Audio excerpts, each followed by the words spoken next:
Well, hello, quantumology people. Thank you for dropping by. It's been a while since I've made one of these, and I've come back from work with this idea that I needed to make this one. So, welcome if you haven't seen anything recent or you haven't even been here before. This is quantumology. Superposition and time. Two things that kind of crop up as being a little bit interesting, shall we say, in the social scene at the moment, because people want to know what they are, what they're doing, and how they actually work. This one's obviously familiar to everybody, really, and this one is getting to be a little bit more familiar as people start to question what's really going on with our reality and where we're at and what we're supposed to do with it all.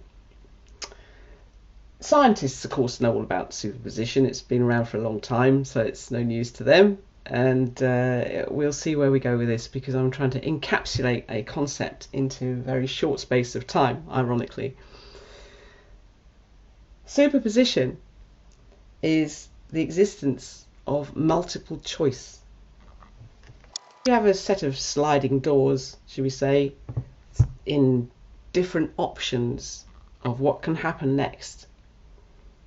Then that's really what superposition means. It means that there are always multiple options in what's going to happen next. Now that occurs on the subatomic level and on the macro level as well, because we are made of subatomic particles, so therefore we subscribe to these laws just as they do. It's just that we can't really grasp the effects too well because we're stuck in this three-dimensional framework. Makes it a little bit difficult for us. But superposition is a real thing, and it essentially means that all these options that are in front of us have multiple layers of different bands. So you could call them different spectrums of light if you wanted to, because light essentially is what makes for time in our concept of the universe. We have light years and we have a solar cycle.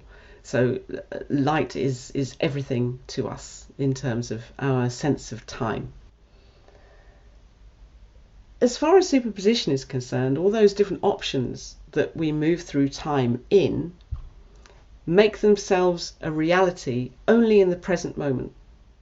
So this present moment, this one that we're existing in now, is the only one that exists in material reality, because everything collapses from a waveform into matter on an instantaneous, constant basis.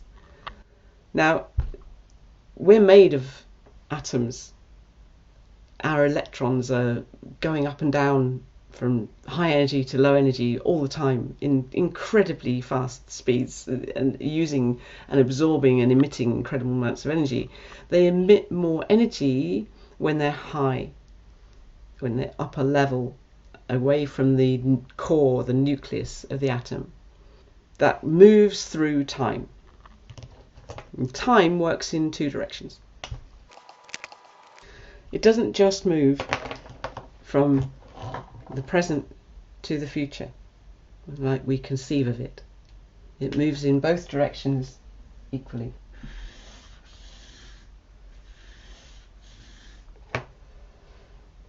So the present is a constant loop system of past, future, present, past, future, present. And the future bit and the past bit are superpositioned. Either thing can happen in a slightly different way. The crossover point is what we experience. So making sense of this is pretty difficult. Granted. But it is the way things work. And while we've got all these options that superposition represents, and we've got this flow of time going in both directions that puts us in places that we just cannot comprehend, because the past and the future have equal influence over each other. So we may be put into situations from the causes of the future on the past. The future can cause as much as the past can cause. Yeah? It's a loop system. It works like that.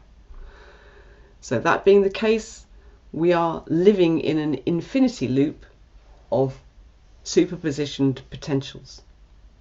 It gives rise to a lot of freedom. You've just got to believe in what it is that you want to do to fix your trajectory. So good luck with that. We're all on the same track. Thank you very much for watching. See you later. Bye.